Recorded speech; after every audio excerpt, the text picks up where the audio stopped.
Good morning, everyone, and welcome to today's hearing. I'm first going to ask our attorney, Mr. Josh Menges, to read the docket. Thank you, Mr. Chairman. Good morning. This proceeding in docket number 2018-257-WS concerns the application of Kiawah Island Utility Incorporated for a rate increase. This matter has been scheduled for hearing on April 28th, 2019, and the Commission's hearing room. Mr. Chairman, the docket's in order. Thank you. We'll now take appearances for Kiawah Island.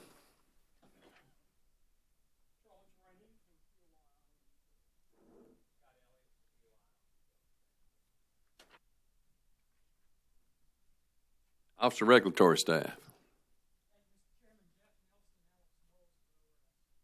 Great. St. John's Fire District. Thank you. Welcome. Welcome. Okay, is there anything we need to do preliminary matters? Well, you know, Mr. Nelson, that's all right. That's your job. Thank you, sir. Just a couple quick matters. First of all, there was a stipulation that was entered into by the Office of Regulatory Staff and Kiawah Island Utilities dated March the 19th, 2019. I would ask that that be introduced as the, I believe, first hearing exhibit in this case. Okay, the stipulation will be entered as exhibit number 1. Thank you, Mr. Chairman. Also, we have had some discussions with the company this morning regarding updated rate case expenses. And my understanding, and I'll let them address this, but we'd be willing to accept for review any additional rate case expenses through the hearing date up to a week after the end of the hearing today. And finally, Mr. Donald Howe is here on behalf of the Fire District, and I believe he would like to make some kind of an opening statement to the Commission as well. Okay. All right, thank you. Well, Mr. Howe, welcome. Let me get you to the microphone. Thanks, sir. Nobody can hear you worldwide on live stream if you're not speaking into that microphone. Yeah. Good morning, sir. Press that little red button, yeah. Not the red button. Gets red light comes on. Okay. Well, good morning. My name's Donald Howe. I'm here on behalf of the St. John's Fire District. I had originally not planned to participate at all. We had everything stipulated, which I think is that stipulation that Jeff just put in, and we thought it had everything worked out. And then the mayor of Kiawah wrote a letter late last week objecting in part to the part that I stipulated to on behalf of my client. Interestingly, he does not object to the substance of the agreement that I reached with, and I say St. John's Water, reached with KIU with the blessing of ORS. He kind of objects to the timing of it, and it's a little unusual, and so what I was going to do, and again, I'm new, and I hope I'm not stepping on a toe, but both sides told me this would be okay, so if I'm in contempt, blame them. But if I give you like a 3-minute outline, I think I can answer all those questions and give you an idea of what that is, if that's okay. Okay. It's a little boring, but it's you need a little background. Okay, so nothing 3 minutes is boring with the people I'm seeing out here in front of me. So okay, well, hopefully I'm off to a good start. St. John's Fire District is a special purpose district and is comprised of 4 islands in the Charleston area: Kiawah, Seabrook, Johns Island, and Wadmalaw Island. The district is funded through property taxes that come through Charleston County, approved by Charleston County, collected by Charleston County, and they all pay the same rate of property taxes. It comes into our bank account, and then we deal with the various people around. Water service in our area is different depending on which island. Kiawah is serviced by KIU, who's before you today, a for-profit company. As a result, they're subject to your jurisdiction. Seabrook and Johns Island are provided water by separate, not-for-profit companies, and so they're not subject to your jurisdiction. And then we have poor Wadmalaw, who has no water. So they're kind of the free floater.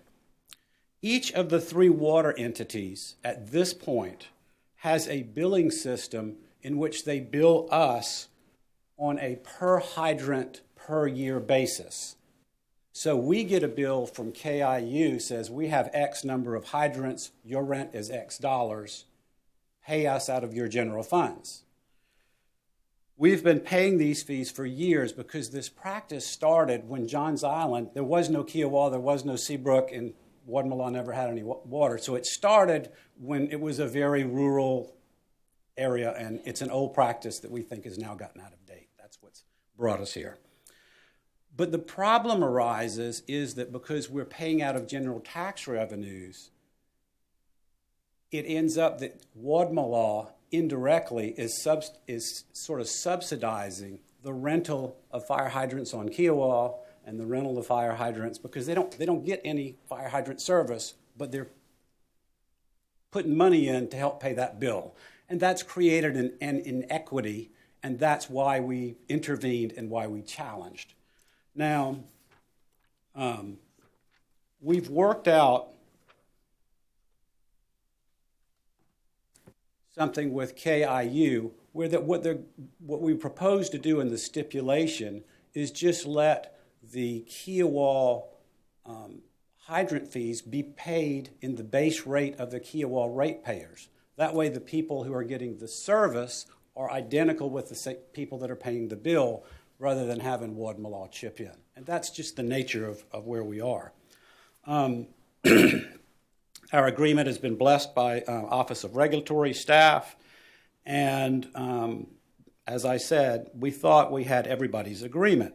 Then the mayor wrote a letter, and his objection is, he says, well, I don't really disagree with the billing changing, but until you get Kiawah and Johns Island and Seabrook to all do it the same way, some other inequities could come up.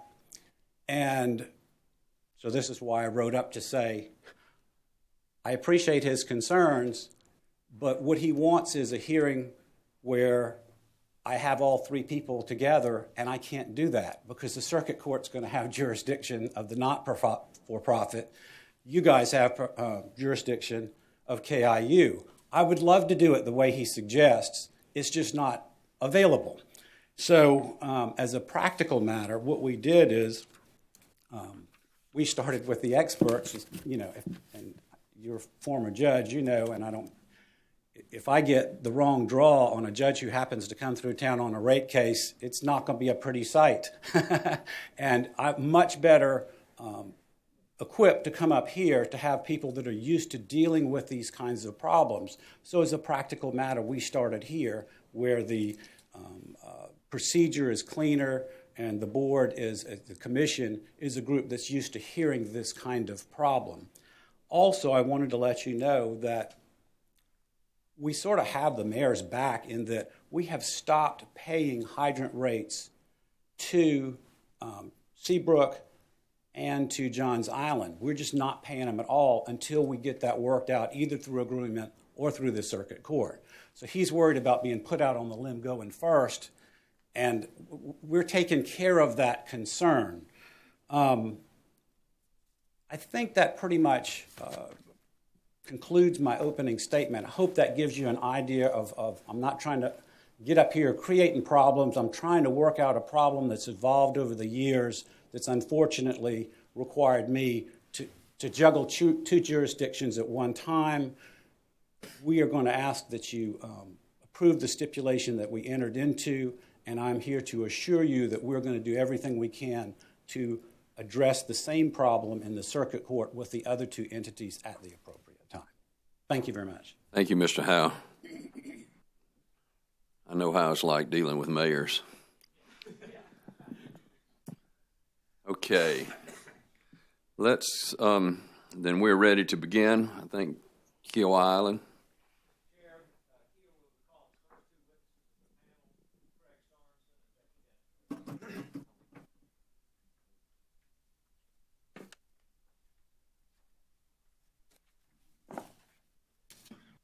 And as they get settled and before they're sworn, I'll be examining Mr. Sorensen, Mr. Torini will be examining Ms. Dennis, and then after we take the direct testimony from both of these witnesses, Mr. Howe has some cross-examination of Mr. Sorensen, And I think that the ORS has none, but I thought we'd let the cross go after we got the direct out of both witnesses.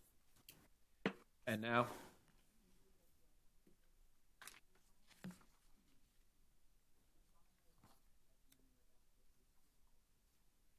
I do.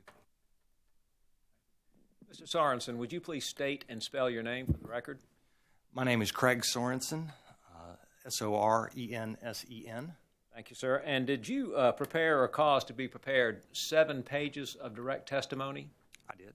Have you had an opportunity to review your testimony prior to your appearance here this morning? I have. Do you have any changes or corrections to your pre-file direct testimony? I do. I have one correction. My title has changed Please, since the time. and that would be found on page 1 of 7 at line 5. What correction would you make there, sir? My title is now president of the business units in Alabama and South Carolina. I'm also president of Kiawah Island Utility. Very fine. Congratulations. With that one change, if I asked you those same questions on your pre-file direct testimony, would your answers be the same? They would. Mr. Chair, I'd move the pre-file direct testimony of Mr. Sorensen into the record as corrected as given orally from the stand. Mr. Sorensen's pre-filed direct testimony as corrected will be entered into the record as though given orally from the stand. Sir. Mr. Sorensen, did you prepare or cause to be prepared 6 pages of rebuttal testimony? I did. Have you had a chance to review your rebuttal testimony prior to your appearance? I have. Do you have any corrections or changes to your rebuttal testimony? None further? If I ask you those same questions, would your answers be the same? Yes. Thank you, sir. Mr. Chairman, I'd move the rebuttal testimony into the record as if given orally from the stand. Mr. Sorensen's pre-file rebuttal testimony will be entered into the record as though given orally from the stand. Tell me, Mr. Sorensen, tell the Commission a little bit about your educational and professional background. Sure. I have a Bachelor in Science from the University of Missouri-Rolla in mining engineering. I have a Master in Business Administration from Samford University. I've been a licensed professional engineer for several years. I'm licensed currently in 5 states, including South Carolina. I have over 20 years in the water and wastewater industry, and really a background in construction, design engineering, project management, utility management. Good. What is the purpose of your testimony? Why are you testifying this morning? I'm here today to support the stipulation that we've reached with the Office of Regulatory Staff and the St. John's Fire District. Would you please describe the stipulation for the Commission? Certainly. The stipulation results in an increase to revenues for the company of about 5.87%. It will be adjusted for rate cases audited by ORS after the hearing. It has a 14.25% operating margin. It eliminates the hydrant fee charged to the St. John's Fire District, and it refunds approximately $250,000 back to the customers in savings realized by the Tax Cuts and Jobs Act. That will be in a single payment of about $42 per residential customer, certainly subject to the Commission's approval. Good. How will this settlement affect the customers' rates? The average residential customer will see an increase of about 6.5% on his or her overall bill. Very fine. And now, if you'll excuse me a moment, if I can get the Elmo, please.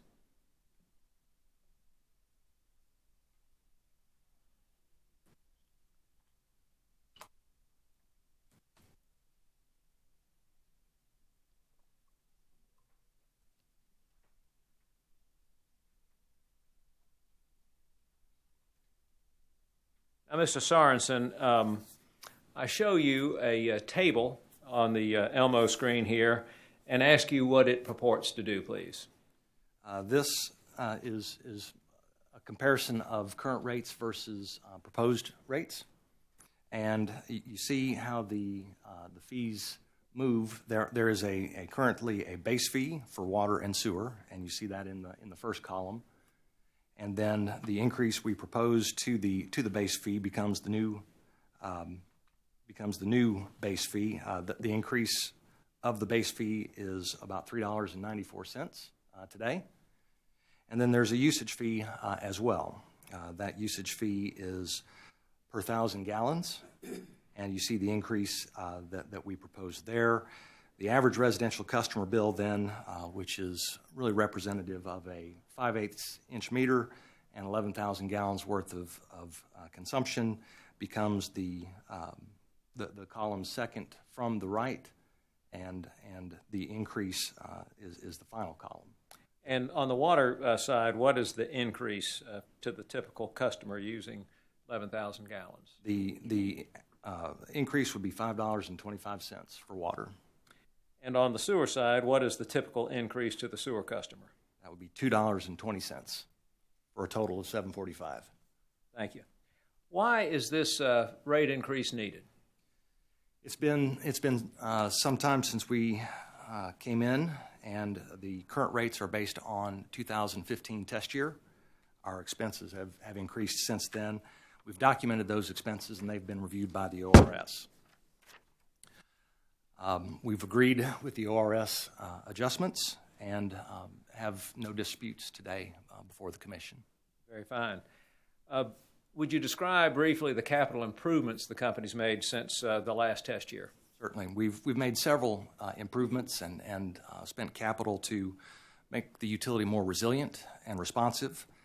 We've purchased new equipment such as 2 new work trucks, a backhoe, a ditch witch. I've really named all these in my testimony. We've also upgraded our SCADA system. We've upgraded other IT systems as well and enhanced our cybersecurity. Electronic payment capabilities for customers is now available. 35%, by the way, of our customers are using this service as of January 2019. We also have recurring credit card payments available for our customers. 14% of our customers use this feature, and this is a handy feature for our customers who are not in the home as their primary residence, and that's versus 0% in the previous rate case.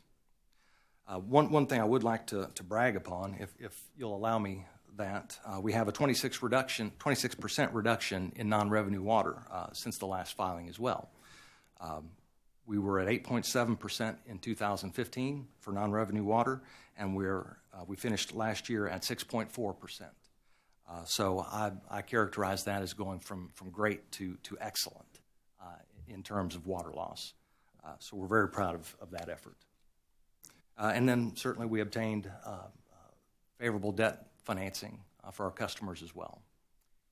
Why is a 14.25% operating margin appropriate for Kiawah? We feel it's justified by our quality of service first.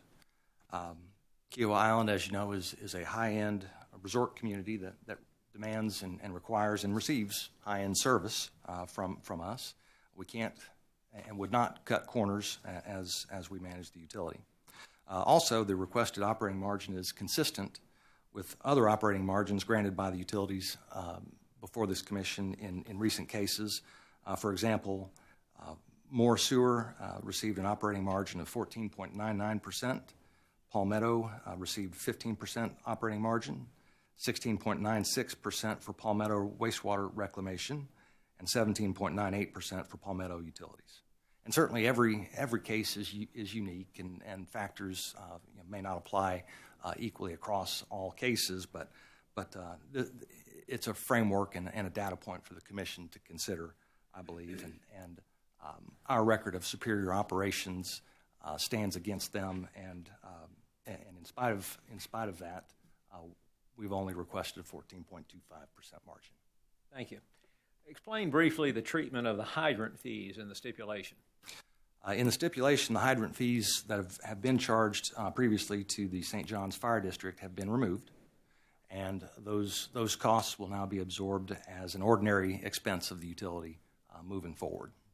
And please explain why Kiawah Island Utilities agreed to eliminate the hydrant fees. Sure. We have a good working relationship with the fire district and want to maintain that, number one. And while we felt the charges were justified and documented and fair and reasonable, we didn't want to fight with the fire district. The fire district is not going to go away. They want to continue to press the issue, and we were faced with the decision to fight the issue and burden our poor attorneys along the way with the issue, or just go ahead and agree to move the costs to the customer. And it's really a small issue in the scheme of things. It's about 73 cents per residential bill. I've never heard poor and attorneys in the same sentence before. I was just. But anyway, we felt it was a cost-efficient choice for us to make on behalf of our customers to avoid the issue, and it was a business decision. And notwithstanding your concerns, do you believe it's fair and reasonable? I do believe it's fair and reasonable. Good. Those are all the questions I have, and Ms. Dennis is going to testify next, but then after Mr. Trini stands down, Mr. Sorensen, you'll be subject to cross-examination by Mr. Howe and then questions from the commission. Yes, sir. Thank you, sir.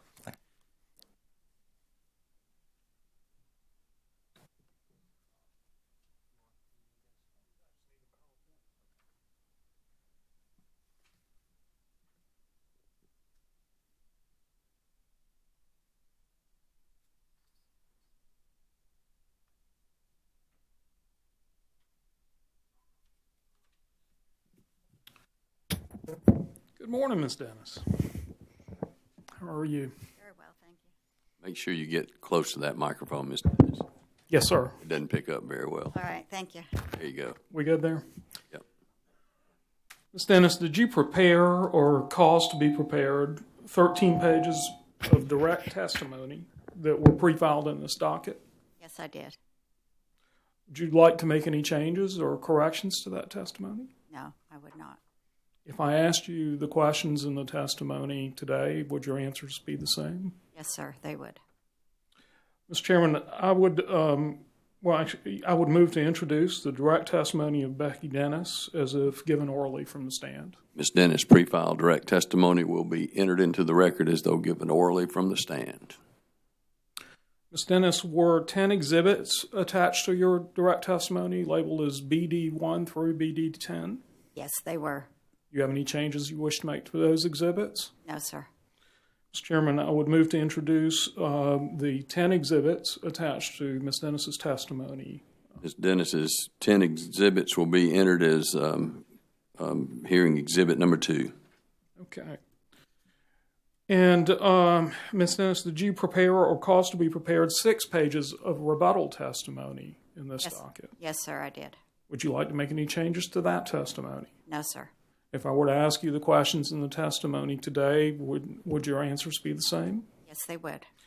Mr. Chairman, I would move to introduce the rebuttal testimony of Becky Dennis as if given orally from the stand. Ms. Dennis's rebuttal testimony will be entered into the record as though given orally from the stand.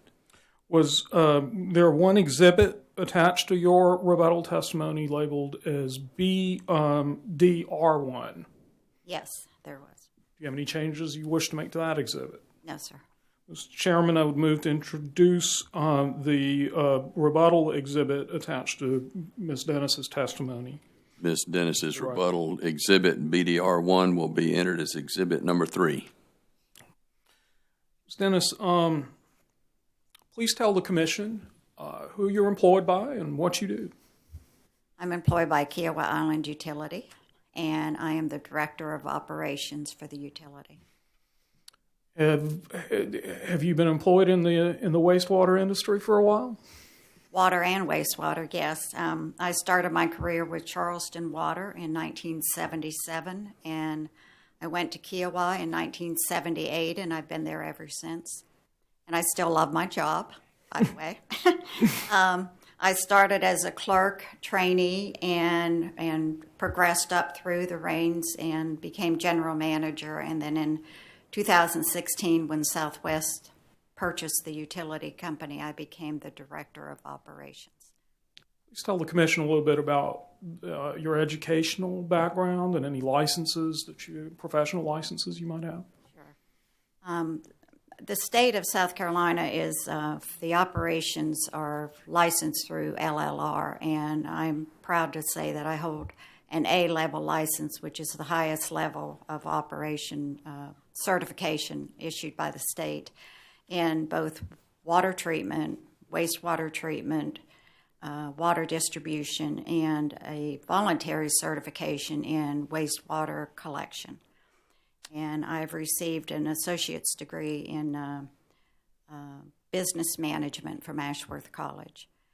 I have served as past president of the Water Environment Association of South Carolina, and I recently came in as one of the state delegates for the for the Water Environment Federation.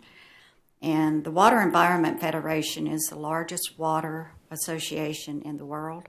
It's got 34,000 members and 75 member association groups around the world.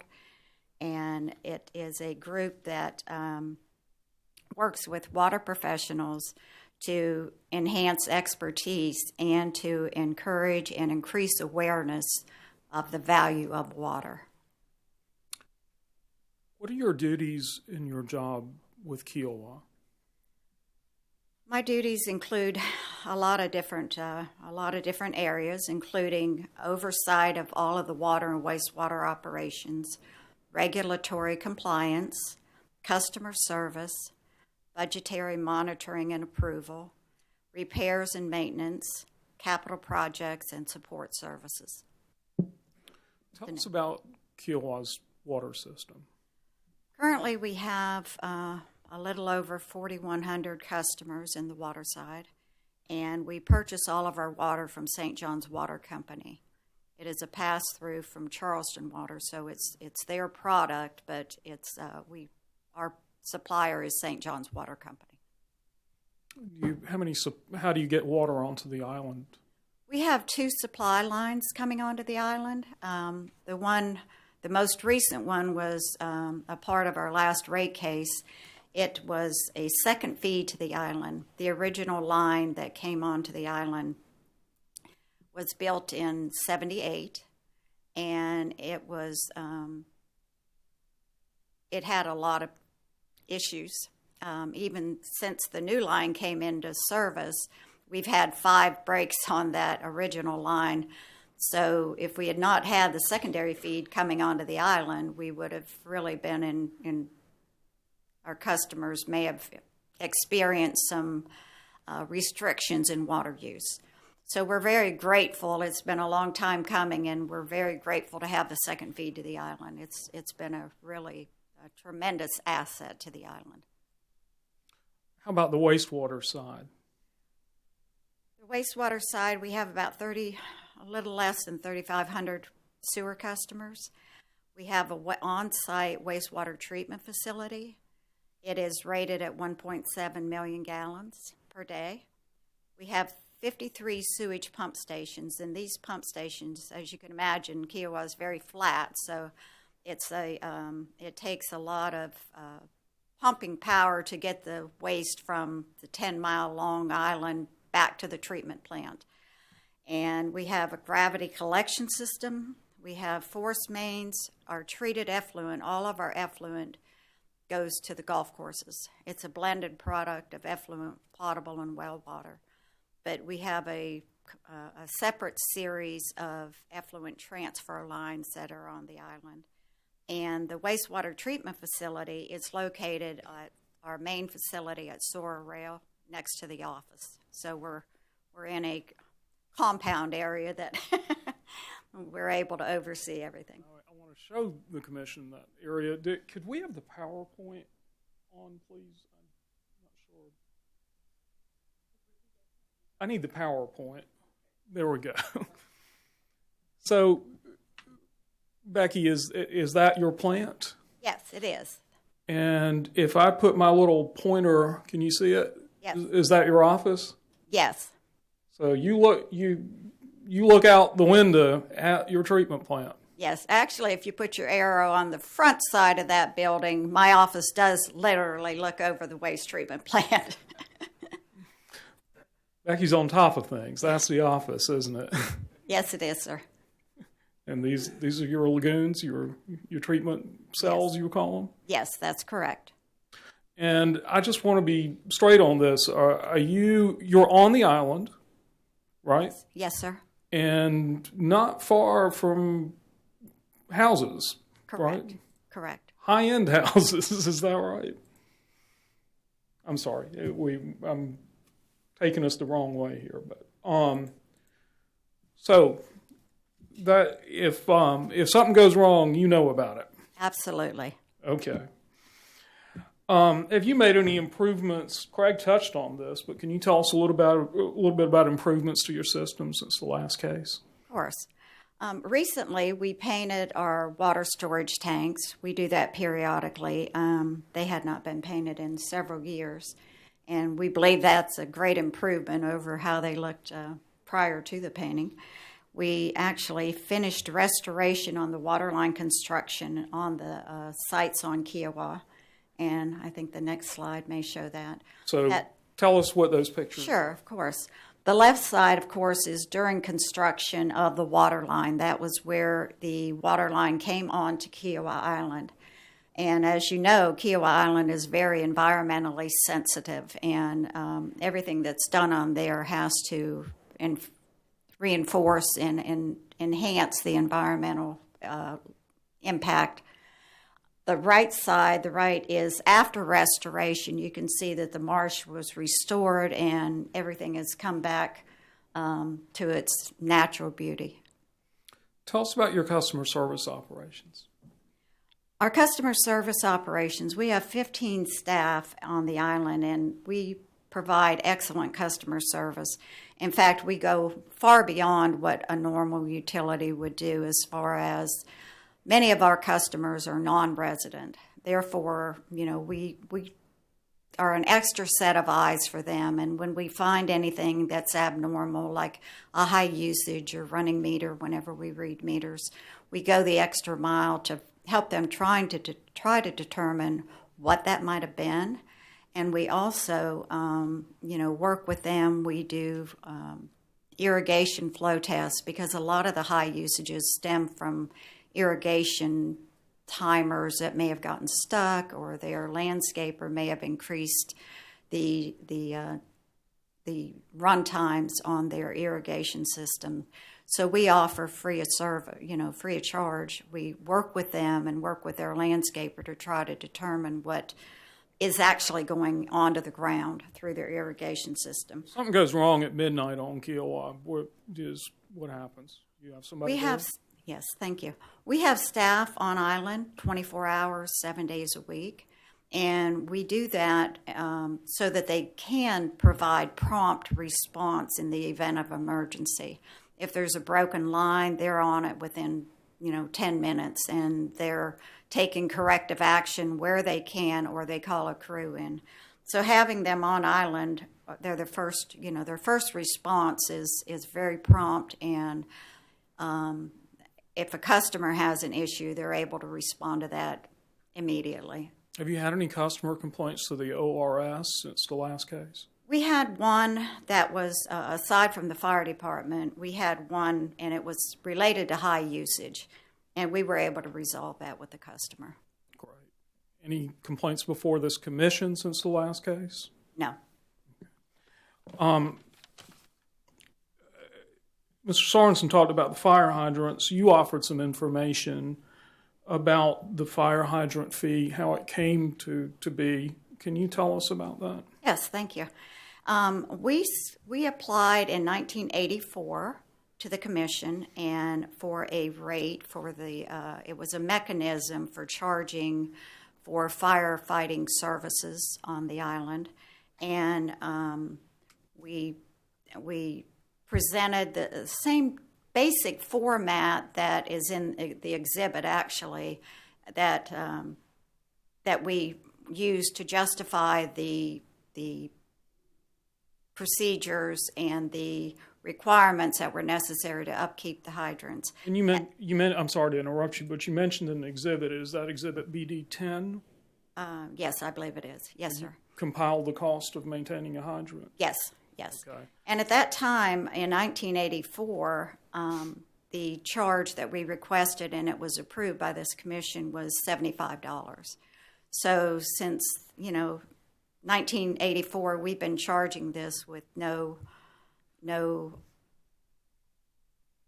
opposition, no arguments. Yeah. tell us about, you updated Exhibit BD 10. I did. And you provided an updated cost study. I don't know if we'd call it that, but an updated cost of maintaining the hydrants. Can you tell the commission about that? Sure. I went through with our financial director, and we established a cost of various services to maintain the hydrants. And it was, at that point, we came up with $110. And we felt that was absolutely justified for the cost to maintain the hydrants. And what is that total per year? It's about $54,000. And this 110, is that what it costs to maintain every hydrant, or is it an average? Or It's an average cost. You know, the components that were outlined in that exhibit, you know, if it might take 30 minutes to do one task on one hydrant, but it might take an hour or more on, you know, another hydrant. So that was an estimate that went into that calculation. okay. One last point in your testimony regarded the cost of pass-through water that you buy from St. John's. Have there been any recent changes? Have you been notified of any changes in the cost of water that Kiawah buys from St. John's? Yes. St. John's Water Company.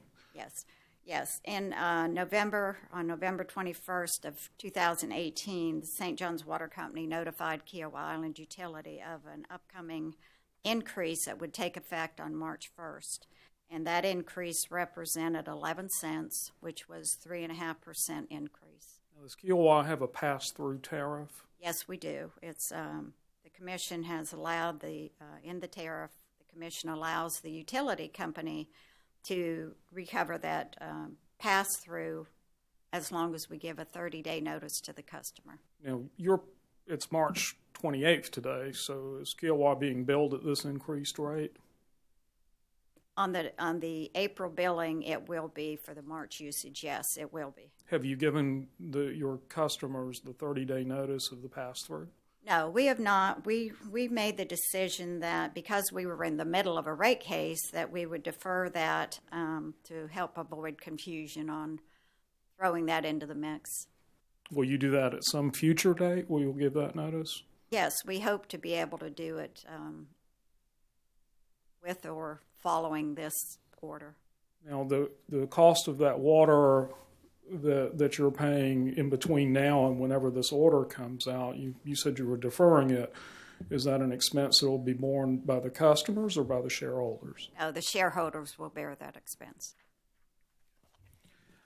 Thank you very much, Ms. Dennis. And I'd ask you to answer any questions Mr. Howell may have or the commissioners. Thank you, Mr. Howell. Very brief. This is for Mr. Sorensen. Mr. Sorensen, you're familiar with the St. John's Fire District? Yes. And with the fact that our district is comprised of 4 islands, which are Kiawah, Seabrook, Johns Island, and Wadmalaw Island. Yes. Is that correct? Yes. And St. John's Fire District is funded by property taxes, which are imposed and collected by Charleston County from all 4 of these islands. Is that correct? I believe so. Okay. KIU provides the services to Kiawah, and that is subject to the jurisdiction of the Public Service Commission, correct? Yes. Johns Island and Seabrook, however, are provided water service by not-for-profit entities, and so they are not subject to the jurisdiction of this body, are they? I believe that's correct. Okay. Wadmalaw has no water service at all, correct? I've learned that. Yes. Yes. No pipes, no hydrants. That's right. Okay. After some negotiations and study, KIU and St. John's, we've agreed to change through the stipulation to ask for approval of a change of the way the billing is done. Yes, that's correct. And this new method will be that the hydrant fees will be paid through the base rate changes that you discussed. Correct. And that totals like 73 cents, 74 cents per customer per month. That's correct. Okay. And that will eliminate our concerns that Wadmalaw is arguably underwriting Kiawah's hydrant fees to some extent. Yes. Thank you very much. That's all I have. Thank you. ORS. No questions. Okay, thank you. Commissioners. Commissioner Howard. Thank you, Mr. Chairman. Welcome to South Carolina, sir. Thank you. It's good to be here. And the environment had nothing to do with Southwest border purchasing Kiawah. A couple questions. I guess the first thing I noticed, I think Mr. Elliott said the rates were based average customer using 1,000 gallons, actually $6,000, 6,000 gallons a month according to your record. 11,000 is what we view as the. What if a customer goes over 11,000? Then they'll pay for the water that they use, but they will not. Their sewer rate caps at 11,000 gallons because we assume that the water that they're using is for exterior use, landscaping and such that would not make it into the sewer. What about golf course usage? Is that on your system or is that groundwater? The golf courses irrigate using our recycled and reclaimed wastewater. 100%? Or a blend of our wastewater with groundwater and purchased water at times as well. The reason I asked the question, besides curiosity, is at one point in time, if you were depending on groundwater, there was some conversation about saltwater intrusion into the aquifer. Is that still an issue, or is that anything you all have to do? Apparently you don't have to deal with it to that extent. But Sure. No, it's something that you certainly watch for and would be a concern. If that were your only source of water, that would be something you would watch very closely. Certainly, we're able to treat and reclaim the wastewater that comes to us and treat that to a high level for their use. What economies of scale or cost savings is Kiawah, or KIU, experienced because of the merger? I mean, Southwest, what are the cost savings, I guess I want to say, since they merged with you? What cost savings do you give the ratepayers of KIU? Well, I think we give several benefits of expertise, broad expertise from not just the 15 employees that Kiawah has today. The utility is backed up by approximately 400 employees, professionals across the nation, and we've seen lots of different circumstances and challenges throughout our experience, and so we're able to leverage those experiences and knowledge as well. Mr. Michael will talk about in his testimony one of the great examples of Southwest bringing value to the table in our refinancing of the debt. That was a huge victory for the ratepayer, and very proud of that. The infrastructure for the water reuse, is that in the rate case? I mean, I didn't see it, but I mean, is it? Yes. I guess you call it purple pipes. Is it purple pipes, right? No, this is, and Becky can speak to it certainly, but this is that's the only method of discharge that the utility has is to the golf course. So everything goes to the different golf courses for their use, and that's really how the utility is set up. So everything that is, it's all already in. There's nothing new to add. Thank you very much. I enjoyed it. Thank you very. Thank you. Commissioner Belser. Thank you, Mr. Chairman. Good morning, Ms. Dennis. You knew I wouldn't pass up this opportunity, didn't you? I was intrigued by your pictures, BD7 and BD8, where the secondary line was being constructed, and then the aftermath. Okay. Were those pictures taken up from approximately the same vantage point? So we're looking at the same area of marsh. Yes. Is that correct? That is correct. Yes, ma'am. And in your testimony, you talked about that, and I've covered it up, about having to observe conservation. What did I do with your testimony? Anyway, about having to observe conservation and put the property back. Is that correct? Yes. You know what I'm talking about. Some of those are state laws, is that correct, and federal law? Or is that Kiawah ordinance?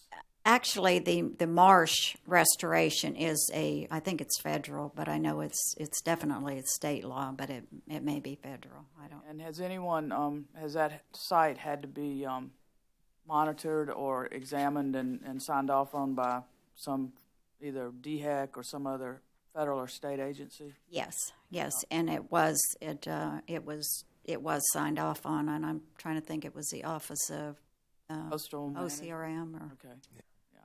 Yeah. And everything came out okay with that? yes, They were fine with all the restoration? absolutely. What about your customers?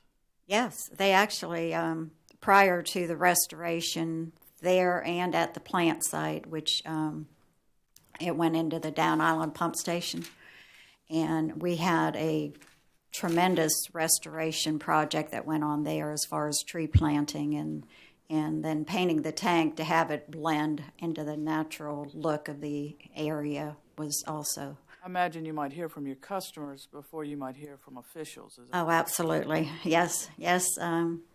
They're very on top of it. That's not a criticism on my part. No, I understand that. I think they're, as you say, I think they're on top of things down there. Well, it's their neighborhood, and absolutely they want to make sure that it's brought back to the natural beauty. You know, they live on Kiawah because it is an environmentally sensitive area, and they appreciate that and want it to be, you know, in the condition.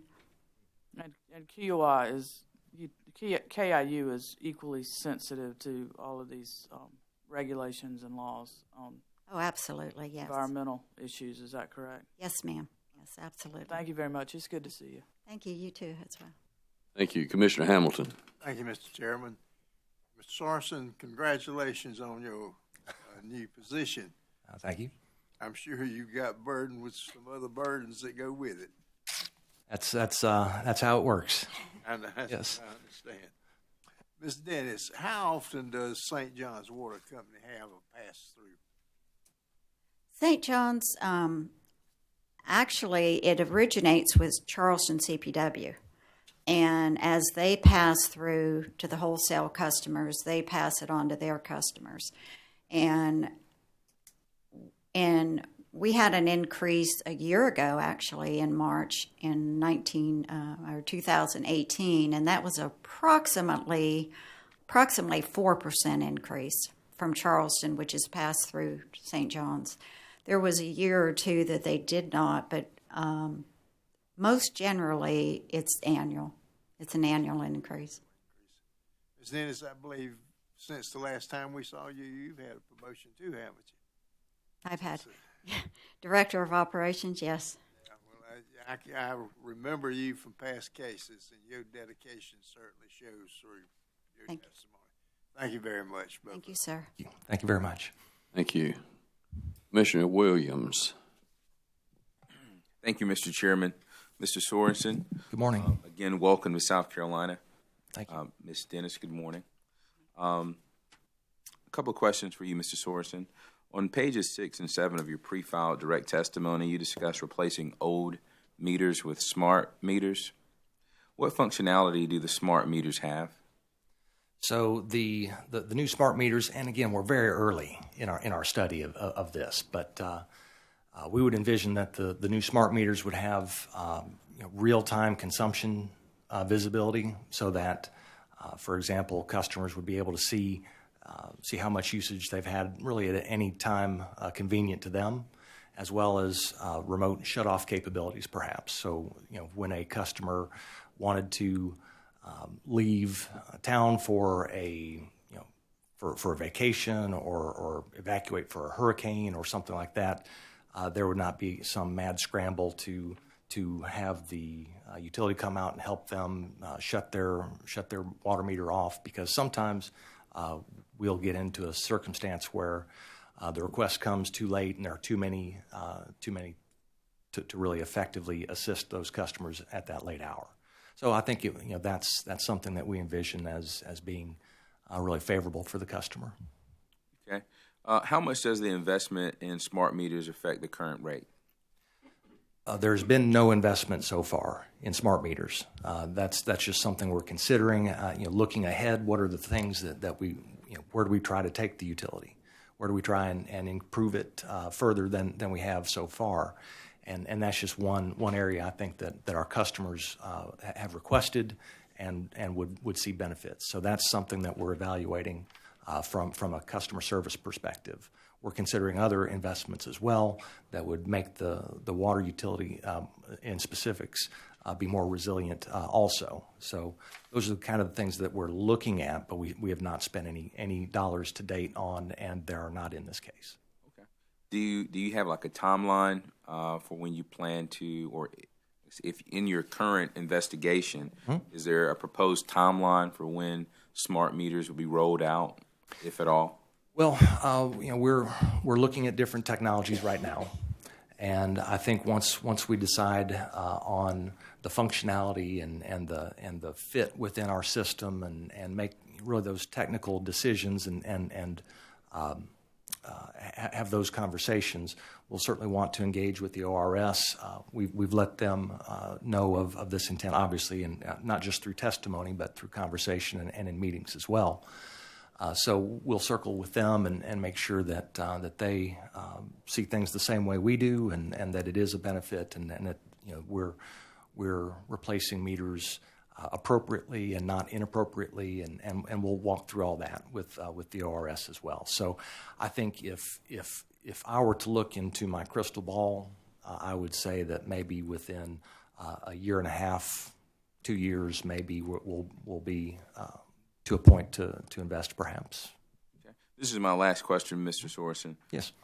In your current, I guess, feasibility study, if you want to call it that, has there been any consideration given to a possible increase in customers' bills transitioning from the current meter to the smart meters? In other cases, we've heard of smart meters. Maybe it's been described as tracking usage a little bit better than the old meters, certainly, which creates higher bill and maybe some sort of shock to the customer, considering they had the smart meter for, not the smart meter, but the traditional meter for a substantial amount of time, transition to the smart meter, and now arguably the meter is reading usage more accurately than the traditional meter, and now the customer is thinking that the utility is trying to get over on them. Well, I think that a couple things. One, it's not just a smart meter that would read more accurately. If you've got a meter in place since 1976 or so, it's degraded its capabilities over time, and so any meter replacement, smart or not, would likely reflect more accurate than the current meters, and that's something that I think is common in the industry, to replace and recycle those meters over time periodically as it is. Now, I know that in practice, when a customer calls in with a high usage for a period of a month, and they want to suggest that they have not used all that water, well, we will go and send their meter out for testing, and validate that it is reading correctly, and knocking on wood, all the meters that have been sent in for testing have all come back within just a couple percentage points of being accurate. So we feel that the meters are already pretty accurate, and this is really a move more for customer service, customer convenience, as opposed to more effectively capturing actual usage by the customer. And I touched on non-revenue water. You'd see that show up in that percentage as well, and our non-revenue water is already very small. So, thank you, sir. Ms. Dennis, one quick question for you. During your direct testimony, you said something that made me raise my eyebrow, and hopefully I heard you correctly. Did you testify that when there's a high usage customer, or when a customer's meter is reading higher than normal, that the company voluntarily investigates that matter? Yes, that is correct. Yes. Where did that policy come from? I'm just curious about that. Well, Kiawah has always put the customer first. most of our customers, the majority of them, are non-resident. So they're dependent on their property manager, their landscapers, other people, that are here and have eyes on the system. When we read a meter and we see that it's out of normal, we'll call them.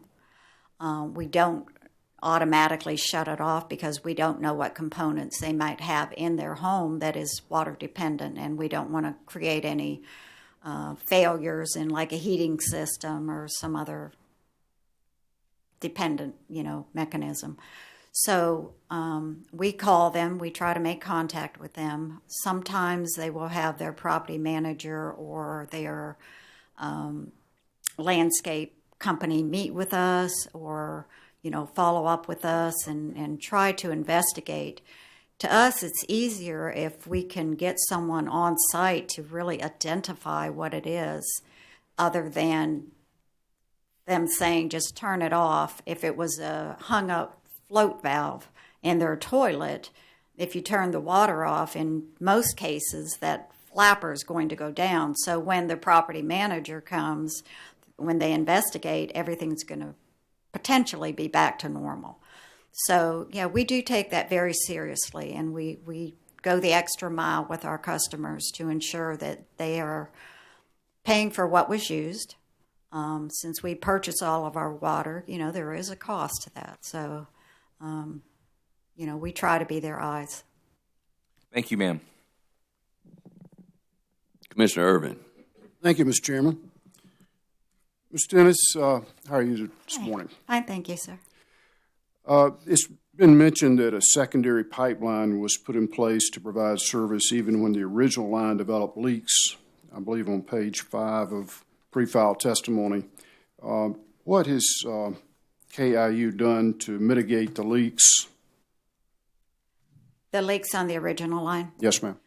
Well, in the past, and what we've had to do is, because that was our only supply line, we had to, as quickly as possible, make a repair on that line. And generally, it was to put a repair band on. In some areas, that line runs close to the marsh, so we have to, coordinate additional help to be able to reach it. And we have to depend on the tide cycles, so occasionally we will throttle down to make sure there's positive pressure on that line until we can actually get in and make the repair. Did that answer your question? Yes, ma'am. So you you intend to keep it in place? Yes. Going forward? Yes. Okay. Also, wanted to ask, as I understood your testimony, just to clarify that, when do you intend to give notice to the ratepayers of the purchased water increase? We're hoping that we can give them notice. Really, it'd be nice if we could give them notice along with this one, if that's something that is acceptable, and that way it would lay out everything in one letter. It would avoid cost of a second mailing. Sure. Have you discussed that with ORS? Would they be in agreement to do that, or do you know? I don't know if the attorneys have spoken to them about that. Well, I don't know if there may be legal impediments to that, but if you could do it, that would certainly be a preference to save some cost. Exactly. Thank you, So sir. if we take a break, maybe you can check on that with the attorneys and let us know. Okay, thank you. Thank you. Any other commissioner questions? Commissioner Whitfield. Thank you, Mr. Chairman. Good to have y'all with us again, and got a couple of questions for you. Shouldn't just one or two. Ms. Dennis, you state on, I think, page 12 of your testimony that the impact on the average Kiawah Island customer residential bill would be 74 cents per month for the hydrant fee, and I believe you had some questioning from Mr. Howe about that.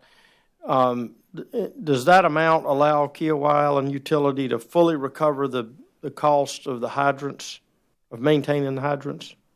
Yes, I think that is accurate. Yes, sir. And going forward, since this has been in dispute going forward, does utility plan to collaborate with St. John's Fire District in future rate cases involving hydrant fees? I don't know that that's been discussed.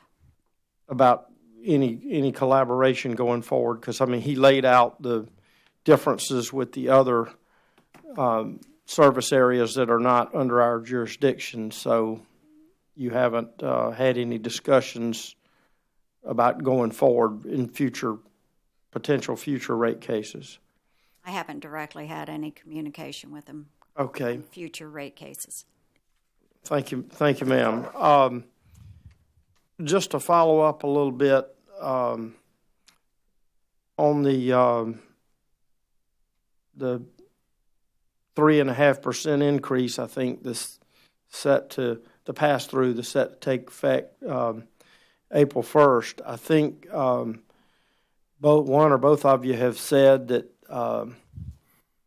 lack of a better word, the company or shareholders would eat that amount, and I think Commissioner Irvin just asked you a time frame. Of course, we don't know.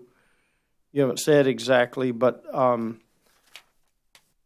you still stick by that no matter how long you wait, how many months you wait to do that. In other words, shareholders are still going to absorb that, is what you're saying, right? Yes, it's our intent to not notify and pass that along until this case is resolved. And hopefully we'll be able to notice the customers at one time of all the events that affect their water and sewer bills, and certainly that's one. So we'd like to ideally address it with one notice to save costs and avoid confusion. And the shareholder is happy to absorb those costs, those increases during that time frame.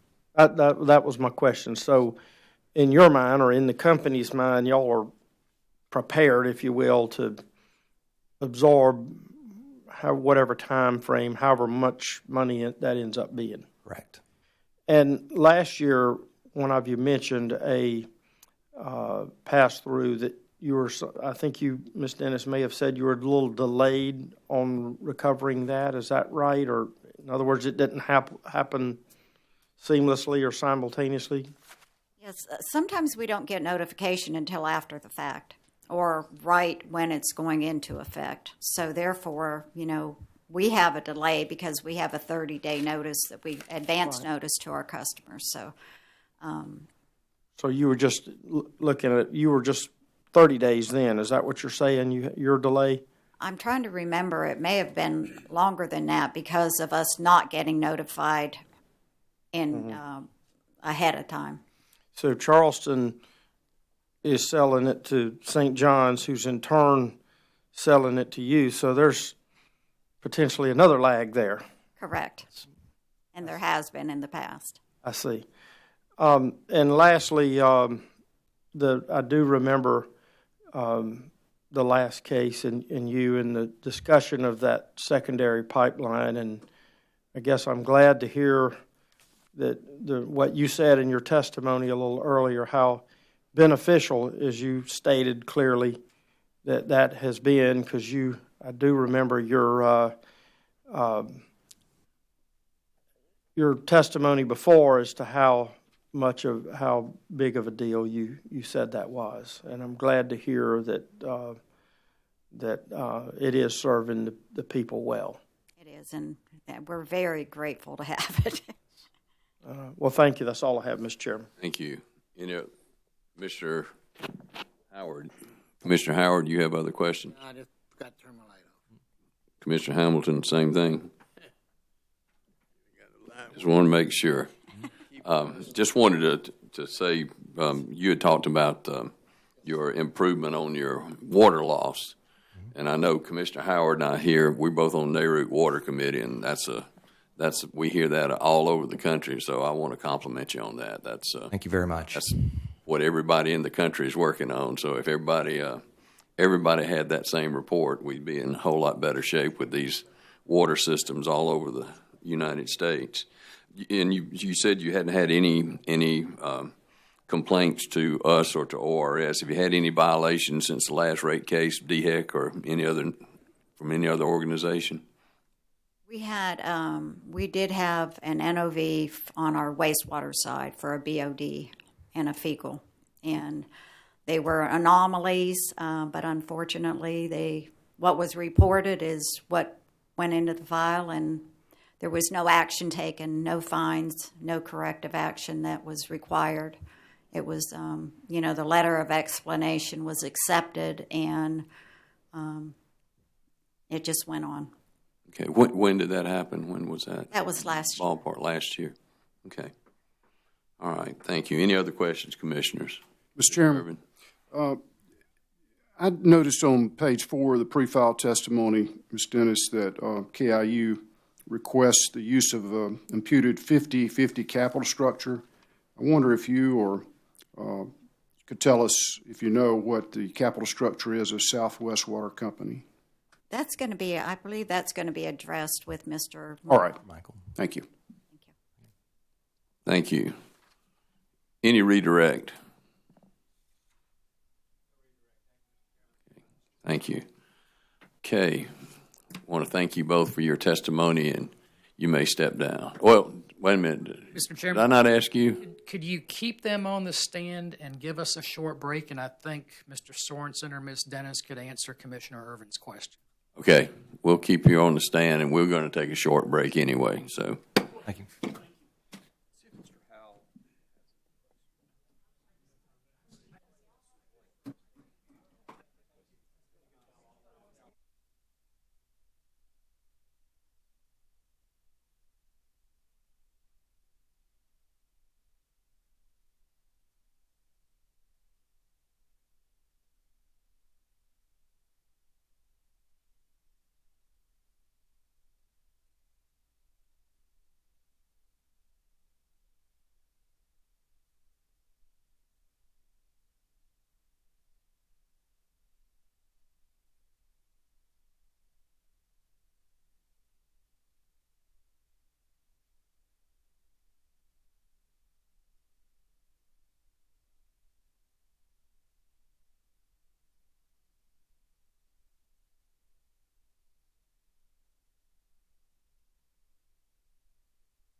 Okay, so we were going to have some answers for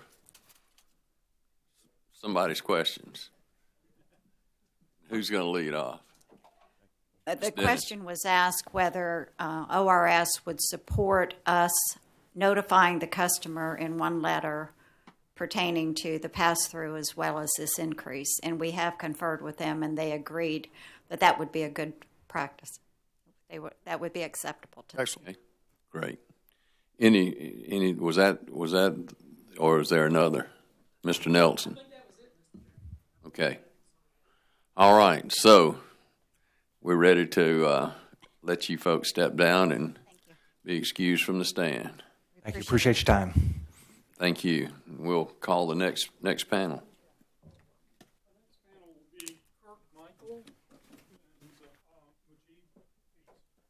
Mr. Chairman, would it be okay if I was excused? Mr. Howe, you are excused. Thank you very much. Thank you. Thank you, sir.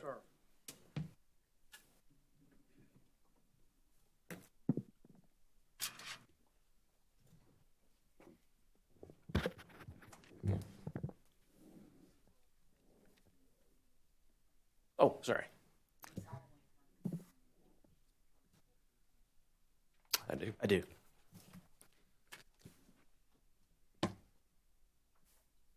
Sorry. Michael. Sure.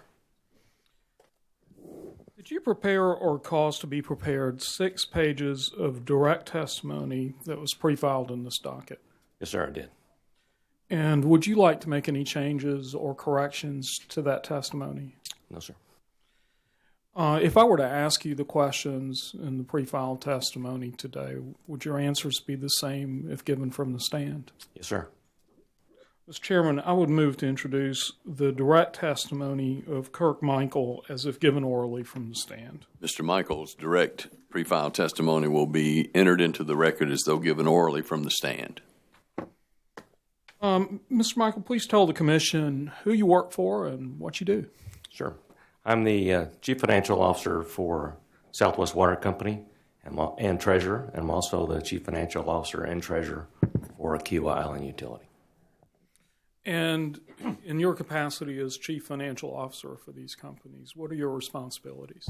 Responsible for strategy, strategic planning, for capital structure, for treasury, cash management, risk management, financial planning and analysis, accounting, facilities, and information technology. And could you tell the commissioners about your education and professional background that led you to have these responsibilities? Sure. I have a Bachelor of Science degree from the United States Naval Academy in Annapolis and a Master's in Business Administration from the University of Houston. I have 35 years. Before, I've been at Southwest Water for 6 years as a Chief Financial Officer. Prior to that, spent 35 years in technical, commercial, and financial roles at regulated natural gas pipelines and regulated and unregulated power utilities. The last 15 of those 35 years were spent serving as the Chief Financial Officer of 5 different companies. And as I mentioned, I've been at Southwest Water for 6 years. And before I began my commercial career, I spent 6 years in the U.S. Navy as a nuclear-trained submarine officer. What is the purpose of your testimony today? I'm here to explain the capital structure and the interest expense requested by Kiawah. Well, good, because that was a question that just came up, and so you're here to explain what capital structure Kiawah is employing in this rate case and why. Yeah, Kiawah has employed an imputed capital structure of 50% equity and 50% debt. And why did Kiawah do this? Why did it use an imputed capital structure? Well, the 50-50 capital structure reflects the capital structure, which very close to the capital structure which the Commission approved in the last rate case, which was 51% debt and 49% equity. And it also reflects the capital structure, the long-term capital structure, which is currently in place after the refinancing took place in 2018. What was the capital structure at the end of the test year? At the end of the test year, it was 35% debt and 65% equity. We're going to get to why you got from 35-65 to 50-50 by the end of 2018, but in other words, you're imputing this capital, if I understand correctly, you're imputing this 50-50 capital structure onto the test year capital structure. That's correct. It's because at the end of the test year, we were at 35% debt. What happened in 2017 that led Kiawah to have, or even before, that led Kiawah to have a 35-65 capital structure and then eventually to have a 50-50 capital structure at the end of 2018? As I mentioned, after the last rate case, the capital structure was 51% debt and 49% equity. During 2016 and 2017, there were several events that occurred. Number one, which changed the balance sheet and raised the amount of equity on the balance sheet. Number one was we invested $10 million into the secondary supply pipeline for the island. And number two, we reflected goodwill associated with the Southwest acquisition of Kiawah. And I'll continue. Yeah. And we originally had planned to refinance the construction loan at Kiawah during 2017, such that we would be closer to our target capital structure of 50-50 by the end of 2017. However, as I will describe further in our discussion today, our refinancing was delayed into 2018. Well, tell us about the refinancing. Why was it necessary, and what did you accomplish with the refinancing? Sure. The construction loan which Kiawah had in place in 2016, 2017 was a nominal value of $16 million and floating rate interest of LIBOR plus 2.15%. And this is a loan that was primarily for that water line? The construction loan, yes, sir. And it matured in March of 2019. Our practice in the utility business is to put in place permanent long-term debt as a part of the capital structure. So right after the last rate case, we began planning for the refinancing of that construction loan. We met with the ORS several times along the way, kept them updated on what the alternatives were that we were looking at the time. So we continue to look at what the availability of different financing products were in the marketplace. So in parallel with that, Southwest Water Company was also looking at refinancing some of its existing debt and raising additional debt along the way. When we got to the middle of 2017, it appeared to us that the market timing was right for us at Southwest Water and for Kiawah to refinance both sets of debt. So we hired two investment bankers as our financial advisors. We hired Wells Fargo and the CIBC, which is a Canadian Imperial Bank of Commerce. They're investment banking groups as our financial advisors to help analyze and decide which of the financing alternatives that may be available to both Kiawah and to Southwest Water might be the best way to move forward. We, as it relates to Kiawah, we looked at three alternatives for refinancing. Number one was to extend the bank debt, the construction loan, which was bank debt, extend it into the bank market, which would be limited to a term of about 5 to 7 years. The second alternative was to go into the private debt market, private notes, and issue a long-term note at Kiawah at a fixed rate interest. And the third alternative was to essentially piggyback a $20 million long-term note, private note, as a part of a much larger refinancing that Southwest Water was conducting in parallel at a much larger level of about $250 million. And which of these options did you choose? We chose the third alternative. As I said, we had a lot of discussions, and our advisors did a lot of work for us looking at these alternatives, laying out the potential costs and benefits of each one of those. And we chose to to coordinate, to combine the refinancing of Kiawah with the refinancing of Southwest Water into one large refinancing. And just briefly, how was that refinancing organized? In other words, what component of you had tranches, I believe. Right. So the refinancing of Southwest Water was a total of $250 million. 160 of it was refinancing of some existing long-term private notes, which we had. There was $90 million of what we call new money, which was used for acquisition of a wastewater plant in Alabama, paying down our revolver, and then $20 million of long-term private notes at the 30-year tranche for Kiawah Island Utility. So that's the way it was broken out. Okay. And was it a competitive process? It was a competitive process. The process was administered by our advisors. We identified 7 potential borrower or lenders and went to the market with this $90 million of new money. Each of all seven of the bidders bid on some combination of the tranches which were offered. We had 2 bidders for the 30-year tranche, which was the $20 million 30-year tranche set aside for Kiawah. And we were able to achieve the $20 million for 30 years at a coupon of 4.57%. And we believe that was a very, very competitive rate. And essentially we were able to essentially piggyback or leverage off of the strong credit quality of Southwest Water, which is rated at BBB+, keeping in mind that Kiawah is not rated. And in order to become a rated company, it would cost Kiawah about $100,000 to become rated.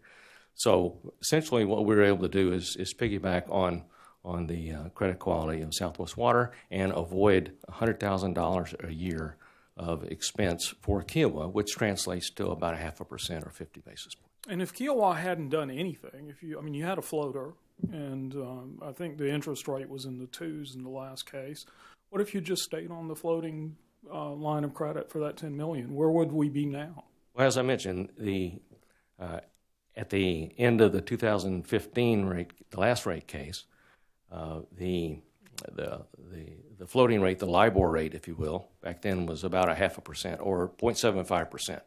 So if you take the 0.75% plus the 2.15% credit spread for Kiawah, that got you to the 2.9%, which was the interest rate which was included in the last rate case here at Kiawah. If you roll that forward to today, LIBOR is 2.75, well, 2.5%.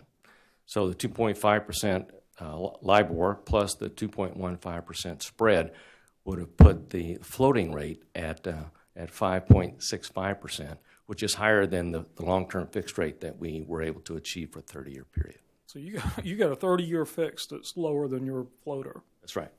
Okay. And the purpose, again, just to wrap it up, of the imputed capital structure, if I understand correctly, is simply because you have a case that has a 2017 test year. I'll make sure I understand this because I struggle with it. Right. But the economic reality of Kiawah's capital structure is really 50-50, and that 17 was a transition year. So you're bringing it back to reality, so to speak. Yeah. We would have preferred to have completed it by 2017, but due to the complexity of the transaction itself and the kind of moving market in late 2017, we chose to delay until the spring of 2018. I ask forgiveness for the leading, but I think it's fair that Mr. Michael's an expert.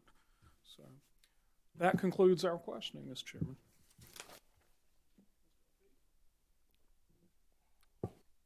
Thank you, Mr. Terani.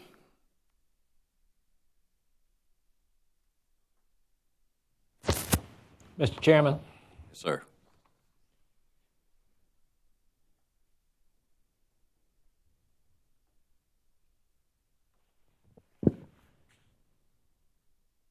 Mr. Hafiz, would you please state and spell your name for the record? Sure, my name is Mujib Hafiz. First name is Mujeeb.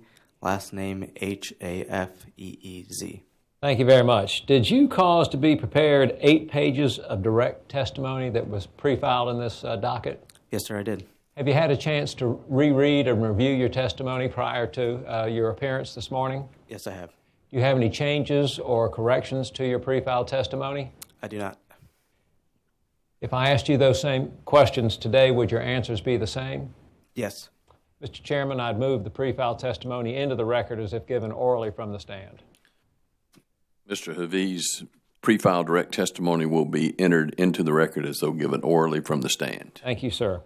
Mr. Hafiz, did you prepare or cause to be prepared 3 exhibits to your testimony? Yes. Have you had a chance to review exhibits MH1 through MH3? Yes. Do you have any changes or corrections to your exhibits? No. Mr. Chairman, I'd move the 3 exhibits into the record as the next hearing exhibit, please. Exhibits MH1 through MH3 will be entered as exhibit number 4. Mr. Hafiz, what are your duties and responsibilities at Southwest Water? I am the accounting director of Southwest Water Company. My responsibilities include overseeing the accounting of Southwest and its subsidiaries, maintaining GAAP compliance with our financial statements and financial records, providing technical guidance and support to Southwest and its subsidiaries, to oversee our internal and external reporting requirements, and to coordinate our annual external audit. And please describe your education and professional background that qualify you to handle these tasks for Southwest. Sure. I received my Bachelor of Science and Master of Science in Accountancy from the University of Houston. I am a certified public accountant in the state of Texas and a member of the American Institute of Certified Public Accountants. I began my career and spent 8 years with PricewaterhouseCoopers, which is a multinational professional services firm and one of the big 4 public accounting firms. While at PricewaterhouseCoopers, I served clients with a focus in the investor-owned regulated utility industry. And then I began my career or my employment with Southwest Water Company in January of 2018. Very fine. What is the purpose of your testimony in this docket? The purpose of my testimony is to describe the services provided by Southwest's corporate function and the manner by which the cost of those services is allocated to its subsidiaries. Please tell the Commission how Southwest's business units are organized. Sure. So Southwest is a private investor-owned company that provides water and wastewater service to customers primarily in 5 states. The company has 5 major business segments. They are Suburban Water Systems, which is a Class A regulated water utility in the state of California. We have Texas Utilities, which represents regulated water and wastewater utilities in the state of Texas. We have Southeast Utilities, which represents wastewater utilities and, to a much smaller extent, operations and maintenance contracts in the state of Alabama. And then 4th is Northwest Utilities, which is water and wastewater utilities in the state of Oregon. And then finally, KIU, which is the utility that is the subject of this proceeding. Thank you. And what kind of services does Southwest provide for its subsidiaries?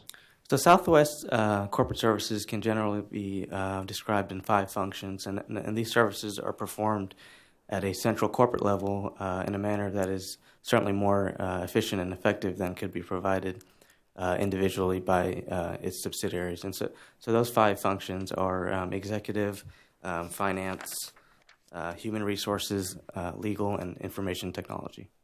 Thank you. Now, we've heard a little bit about the benefits of the financial services provided by Southwest for Kiawah, but let's focus just briefly on human resources and IT.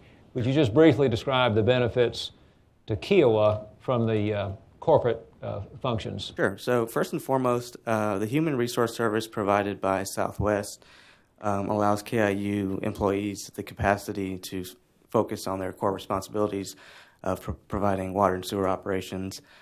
Secondarily, the Human Resource Department at Southwest is responsible for establishing employment practices and policies and also ensuring competitive benefits and salaries. Prior to the acquisition of KIU by Southwest, KIU was on benefit plans that are certainly inferior to what they are now, which is on Southwest plans. In addition, in 2017 and in 2018, Southwest's HR department worked closely with KIU management to perform compensation surveys, and as a result of these surveys, adjustments have been made to the salaries of KIU employees. And then finally, in 2019, we have implemented improvements to both the 401k plans and the health insurance plans at KIU. So these measures, help drive and manage employee turnover, which obviously has a positive direct impact on the cost of KIU. Excellent. How about the Southwest IT department? What beneficial impact has that had? Right. So Southwest IT department is very sophisticated and provides various benefits to KIU, especially in the areas of infrastructure and cybersecurity and customer service. Certain key accomplishments since the last rate case with respect to information technology include the enhancement of backup systems, which with respect to our customer and operational data, which has supported our business continuity objectives. Secondarily, we have improved our network and hardware boundaries to address the risk of cybersecurity. And then we have also implemented improved reporting with respect to meter reads, which has now allowed us to present 13 months of meter reads on customer bills, which certainly they appreciate. In addition, we have our IT department has completed the conversion of KIU's customers to Southwest billing system, which resides on the SAP platform. And as Mr. Sorensen mentioned in his testimony, our customers now have the ability to pay by credit card, by ACH, and also to enroll in paperless billing. Excellent. Thank you. Now, how much did all these shared services you've discussed cost in 2017? Sure. So the total cost by Southwest to provide these services to all of its subsidiaries in 2017 was $13,403,864. And how do you allocate costs among the various Southwest subsidiaries? So Southwest allocates these costs using what we call a three-factor allocation formula. And now this methodology is used to ensure that costs are both allocated in a fair and reasonable manner, and also a manner that is consistent across all of Southwest business units to ensure that we have consistent cost recovery. The manner in which the three factors that we use, which are all weighted equally, are direct operating expense, payroll expense, and gross plant in service. And the calculation of this methodology is included in my exhibit MH3. Thank you. Has Kiawah used this formula in prior rate cases? Yes. So Kiawah used the same methodology in its 2016 rate case. What's Kiawah Island Utility's share of the cost allocation using this formula?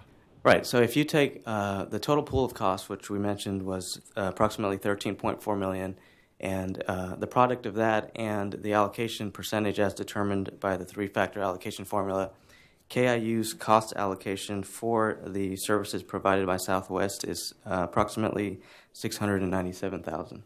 Now, is Kiawah Island Utilities requesting recovery of the whole $697,000? No, it is not. How much is Kiawah Island requesting in this case? Kiawah Island is requesting recovery of $410,000 in management fees. And why has Kiawah voluntarily offered to reduce its ask in this case? Sure. So as I mentioned, the $697,000 is the cost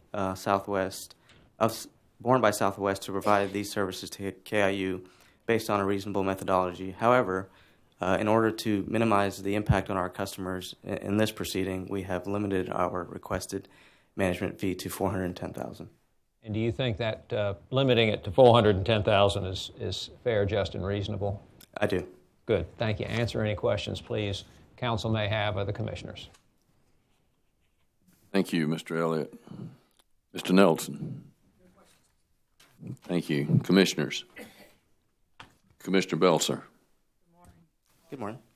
Did I understand you to say that on the bill form, y'all are now showing 13 months of meter reads? Essentially 13 months of usage. Okay. Yes. Because it's not the actual reading, is it? It's a bar graph? That's right. It's a bar graph for the usage for that particular month. Thank you very much. Commissioners, any other questions? Commissioner Whitfield. Thank you, Mr. Chairman. Mr. Michael, I've got a little kind of a detailed question, kind of a burning question. My fellow commissioners would probably say it doesn't mount to a hill of beans, but want to ask it anyway. The construction loan that Southwest paid down $14.2 million down to $155,000 for KYU, and you describe it as part of an interim step in the refinancing process, and then you go on to say that it's an intercompany liability between Kiawah Island Utility and Southwest, and I get that, but if I might ask, is there a reason you didn't just pay the whole thing off, or did you have to keep $155,000 in that note to refinance? What was the reasoning for not just wiping the whole thing clean? That's a very good question. In the fall of 2017, as I mentioned in my comments earlier, we decided to include the Kiawah refinancing as a part of the larger scale Southwest Water financing. Therefore, as a result, we did not want to have a year-end, go through year-end with most of that debt outstanding. The reason is that we were required by that construction loan to perform an external audit, okay? And we made arrangements with PNC, who was the lender of record, that if we paid it down to and left $155,000 outstanding, that they would waive the requirement for an audit. So we saved $25,000 in fees in 2017, and that is flown. That, by the way, that is included in the test year expenses, and that, so there is no assumption of a standalone audit going forward. Now, to your specific question, why did we leave such a small amount outstanding? The security package that went along with that loan were a set of mortgages. And we wanted to be careful that if the financing we were planning on doing did not work out, we wanted to make sure that we could save ourselves the administrative hassle of removing the essentially de-recording all these mortgages and then re-recording mortgages all over again. So it was an arrangement that allowed us to save $25,000 in audit fees, but kind of kept that plan B in place just in case we needed it. So it was basically allowed you to still have a recorded mortgage in place, as you said, and not have to start that process over, but also as a condition of the construction loan, you didn't have to have the bank or whoever come back and inspect, the lending officer, or send someone out to inspect the progress or inspect things, and you save $25,000 from not having to go through that audit process. Is that Yes, sir. Pretty much it? Yes, sir. Well, that answers it. Thank you, sir. That's all I have. Thank you. Commissioners, Commissioner Howard. Mr. Fossey, good to have you here. Thank you. Got a couple questions for you. Talking about AMI meters, have you got a survey or done anything to see if your customers really want it or need it, or what is your feeling on their acceptance to AMI meters? Not that I'm aware, but I think that question may be better suited for Becky or Craig. But from what I've heard, I know that our customers who do not live on the island and would like the flexibility of knowing both the consumption data and the status of their meter, there is an appetite for that. I guess a hot topic is cybersecurity. Right. And in your case, I had two questions. Sure. What have you done to improve cybersecurity? And do you treat special events? I know you got a PGA or U.S. Open coming there in a couple of years. Do you have special things you do or expenses you might incur for hosting these high-profile events? So first question on cybersecurity. So we have a lot of measures in place to restrict the boundaries within our digital footprint. that includes a pretty complex firewall system and also a pretty complex, sophisticated email filter. As an example, Southwest Water Company in 2018 received 8.4 million emails. Of these, only 13% or 1.1 million were clean. And so the rest were caught either through our algorithm or screening method. As far as your question on costs related to special events, certainly our facilities have pretty good physical access restrictions, but in terms of digital, we would have to develop a process to evaluate that, but at this time we do not. Thank you very much. You mentioned on page 7, apparently you had a meeting with new computer technology to your employees. Right. Can you discuss that with us? Yeah, so these are laptops that were provisioned to the employees, wherein when they are completing a service order, they, instead of handwriting the information and then going back to the office and manually entering it, they can take it out there with them and have remote connection to the internet and our network and kind of enter it real time while they're out on a job. Thank you very much. Thank you, both of you. Sure. Thank you. Chairman. Other commissioners. Commissioner Williams. Mr. Hafiz? Yes, sir. Exhibit MH-1 to your pre-filed direct testimony shows corporate costs by expenditure type. A couple of questions on that. What type of expenditures are included in travel and entertainment costs that total $229,989? Right. So as I said, our company has a pretty diverse geographic footprint in 5 different states. So the cost of travel and entertainment, one, represents our executive and our finance and accounting team travel to the different operating locations. And secondly, we do have a strong corporate governance process, which includes quarterly board meetings, at least. And so the cost of that is also included in travel and entertainment. What type of employee benefits are offered to Southwest employees? So Southwest Water employees and their subsidiaries receive medical, dental insurance. They also have the option to participate. Every employee has the option to participate in our 401k plan, in which the company makes a match of up to 6%. Southwest also has other elective programs such as life insurance and things that a portion of it is subsidized by the company. Okay. A final question. What is included in professional fees listed on Exhibit MH-1? Okay, so that, are you referring to the professional fees in the amount of $778,000? That's correct. Okay. So that is $250,000 of that is our external audit with PricewaterhouseCoopers. That's for our consolidated financial statements, of which KIU is included. $150,000 is IT-related consulting. $150,000 is consulting related to our taxes and compliance, and then another $174,000 is related to human resources and finance related. Thank you. Sure. Thank you. Any other commissioner questions? Okay, thank you. Any redirect? Okay. Thank you. Gentlemen, thank you for your testimony, and you may step down. Mr. Nelson.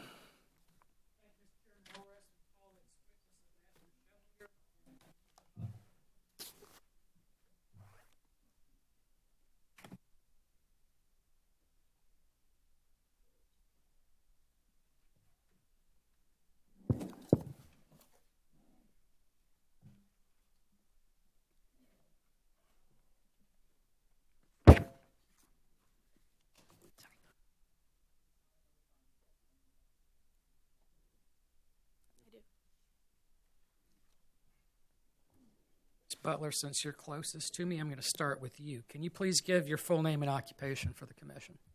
My name is Aisha Butler, and I'm employed by the South Carolina Office of Regulatory Staff as a senior auditor.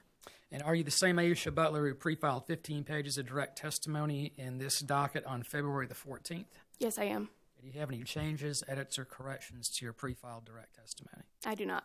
I asked you the same questions today as those contained in your pre-filed direct testimony. Would your answers be the same? Yes, they would. Thank you. Mr. Chairman, ORS offers the pre-filed direct testimony of Ms.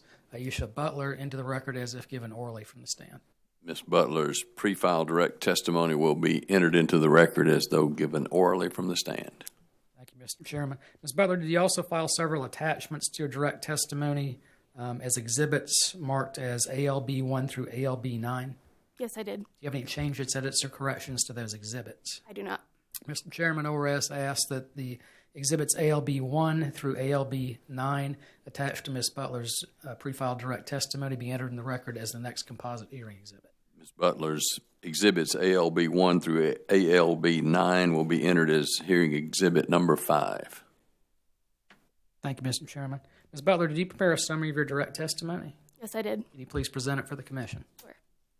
Good morning, Mr. Chairman and members of the Commission. The purpose of my testimony is to set forth the findings and recommendations resulting from ORS's examination of the application of Kiawah Island Utility Incorporated. ORS's examination consisted of verifying the operating experience, operating margin, and rate base per the company's application per book amounts, testing the underlying transactions to ensure that they were properly supported, had a stated business purpose, and were allowable for rate-making purposes. Lastly, the examination consisted of making adjustments as necessary to revenues, expenditures, and rate base to normalize the test year. This concludes my summary. Thank you, Ms. Butler. Mr. Schellinger, on to you. Could you please state your full name and occupation? My name is Matthew Schellinger. I'm employed by the South Carolina Office of Regulatory Staff as a regulatory analyst. And are you the same Matthew Schellinger who pre-filed 16 pages of direct testimony in this docket on February the 14th? Yes, I am. Do you have any changes, edits, or corrections to your pre-filed direct testimony? I do not. If I asked you the questions contained in your pre-filed direct testimony today, would your answers be the same? Yes, they would. Thank you, sir. Mr. Chairman, ORS offers Mr. Schellinger's pre-filed direct testimony asks that it be read into the record as if given orally from the stand. Mr. Schellinger's pre-filed direct testimony will be entered into the record as though given orally from the stand. Thank you. Mr. Schellinger, did you also file attachments to your direct testimony? Yes, I did. And is it a series marked Exhibit MPS 1 through MPS 7? Yes, it is. Do you have any changes, edits, or corrections to any of those exhibits? I do not. Thank you, Mr. Chairman. ORS offers the exhibits MPS 1 through MPS 7, which were attached to Mr. Schellinger's pre-filed direct testimony, asked it be entered into the record as the next composite hearing exhibit. Mr. Schellinger's exhibits MPS 1 through MPS 7 will be entered as hearing exhibit number 6. Thank you, Mr. Chairman. You didn't file any rebuttal testimony in this case, did you? I did not. Okay. And did you prepare a summary of your pre-filed direct testimony? Yes, I did. Can you please read it for the Commission? Good morning, Mr. Chairman and members of the Commission. My testimony addresses ORS's review of the Kiawah Island Utilities' compliance with Commission rules and regulations. I address adjustments to test year revenues and provide the ORS proposed rates, proposed revenues, and customer growth calculations. Further, I address changes to certain tariff language, ORS's recommendations related to KIU's three-factor overhead allocator, and ORS's recommendations related to the Tax Cuts and Jobs Act. Subsequent to the filing of my direct testimony, a stipulation was reached between ORS, St. John's Fire District, and the company. This agreement would provide the company with an opportunity to earn an operating margin of 14.25%. The stipulation is offered as a fair, reasonable, and full resolution of all issues in this proceeding. Further, ORS believes that the stipulation is in the public interest of South Carolina and respectfully requests that the Commission approve it as presented. This concludes my summary. Thank you, Mr. Schellinger. Mr. Chairman, Mr. Schellinger and Ms. Butler are both available for questions from the Commission. Thank you. First, any questions? Company? Okay, Commissioners, questions? Mr. Chairman. Commissioner Whitfield. Thank you, Mr. Chairman. Mr. Schellinger, you heard the last witness panel say that the company had done its proposed reduction in management fees from Southwest down to about $410,000. Did ORS review the company's management fees or just simply accept the company's proposed reduction? ORS did review the company's management fees. I believe witness Butler might be able to speak more in depth as to that review. Yes, sir. We analyzed the company's corporate cost pool, and we did an expense testing analysis as well as a payroll analysis. And we determined that the company's proposed adjustment to take management fees down to $410,000 was a reasonable adjustment. All right. Well, thank you, ma'am. That's all I have, Mr. Chairman. Thank you, Commissioners. Commissioner Belser. Thank you, Mr. Chairman. Good morning, Ms. Butler. Good morning. A note on page 15 of your pre-file testimony, almost at the end, and no, I didn't just skip to the end. You made a recommendation that the commission require KIU to properly reflect all commission-approved accounting adjustments in the books and records. Were there other accounting adjustments other than the continuing property records that you referenced in the preceding sentence? No, ma'am, they weren't. We just decided to, since we were asking them to record all plant adjustments, that we just wanted to be consistent, and going forward, they record all commission-ordered adjustments. Thank you. You're welcome. Good morning, Mr. Schellinger. Good morning, Ms. Commissioner Belser. How are you doing this morning? Very well. On page 5 of your pre-file testimony, at the top, you indicated that during the review, ORS identified approximately 103 water and 35 sewer billing units were incorrectly classified as commercial customers. Yes. Were those, was that just in the work papers and the review? There weren't, the customers were not actually billed at the incorrect rates, were they? Correct. Customers were being billed at the correct rate. I believe it was a transcription error between what was put into the application versus the reality the company had. Were there any recommendations or controls or anything that could prevent that going forward, or is that something you're just going to see in a rate case? I'm not sure if there's anything I could specifically recommend that would prevent it, but that's why we conduct our review in order to find those discrepancies and point them out to the company as well as to the commission.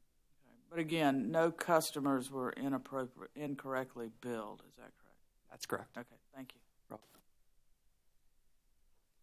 That's all I have. Thank you, Commissioner Hamilton. Thank you, Mr. Chairman. Happy to have both of you with us this morning. Ms. Butler, let's talk about the painting of the water tank. Yes, sir. I notice on page 9 of your pre-file testimony, you proposed a 5-year amortization period. Yes, sir. Is this a standard, industry standard? I noticed that this water tank was painted last time in 2006, which is 12 years. Yes, sir. So the company proposed the 3-year amortization. We agreed with the company's proposed adjustment. As far as it being an industry standard, I'm not quite sure.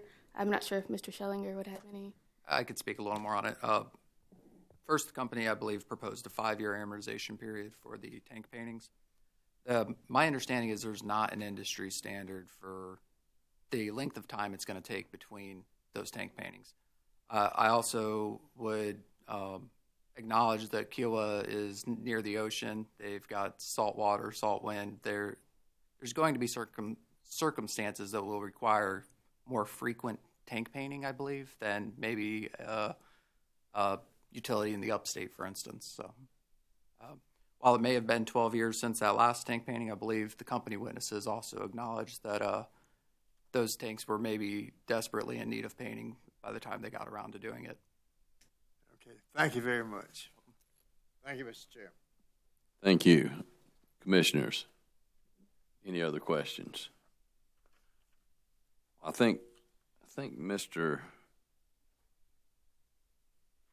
Let's see. Trying to look. All right, I think Mr. Nelson told me this earlier, but let me ask again just to make sure, Ms. Butler. When we were talking about the amortizing $154,132 of rate expenses over the 3 years, yes, sir. And I think we were going to, y'all had already accepted to include rate expenses up through now into a week after the case. So So how much of the have you examined? How much of those expenses have you examined so far? So anything outside of that $154,000 that we've proposed in our adjustment, we haven't received any updated rate case expenses as of yet, but the company will provide those, and we'll review those and provided the commission with an updated adjustment through the date of the hearing as a part of the proposed order. Okay, so that will come as a part of the proposed order. Yes, sir. Okay. Thank you. That answers that question. Commissioners, anything else? Okay, Mr. Nelson, any redirect? I don't have any redirect, but before we wrap up, I just would like to add that that ORS views this as a very good company. A lot of utilities that we regulate, we tend to have a hard time with. Always when we're dealing with Kiawah and with Southwest, they've been very cooperative in providing information to us, answering any requests that we have, and willing to give some give and take, too, as we're going through these rate cases. So I just wanted to take the chance to say how much we appreciate their doing business in South Carolina. Thank you. Thank you for your comments on the record, and that speaks well of everybody. So thank you, company, as well. Okay, so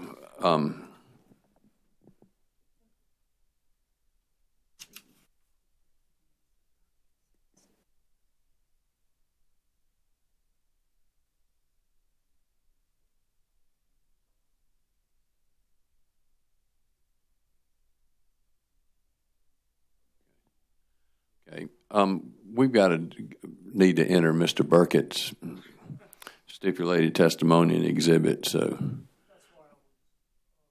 okay, if you just get to a microphone, Mr. Tarini, we'll. Oh yeah, sorry.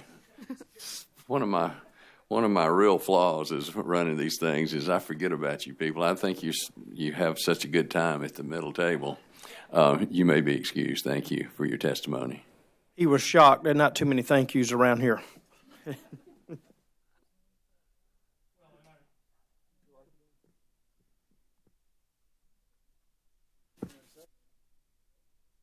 And I'd be remiss if I didn't thank Mr. Nelson, Ms. Butler, Mr. Schellinger, everybody at ORS. It's been a pleasure to work with in this case. We had agreed, and I believe Mr. Menges had granted a motion to enter Mr. Burkett's testimony by stipulation. We've provided a verification of his testimony as requested by the commission. If anything further is required, I'll be delighted to do it, but I did want to get that on the record. Okay, we will enter Mr. Burkett's testimony by verification, and we will make that a hearing exhibit. Is that the best way to do it? No, Ms. Wheat? Just enter it as if right verification is entered. Okay, it'll be entered as read orally from the stand. And he had several exhibits with his testimony, which I guess I would move the admission of as hearing exhibit number 7. We will enter those exhibits for Mr. Burkett as hearing exhibit number 7. Get it all.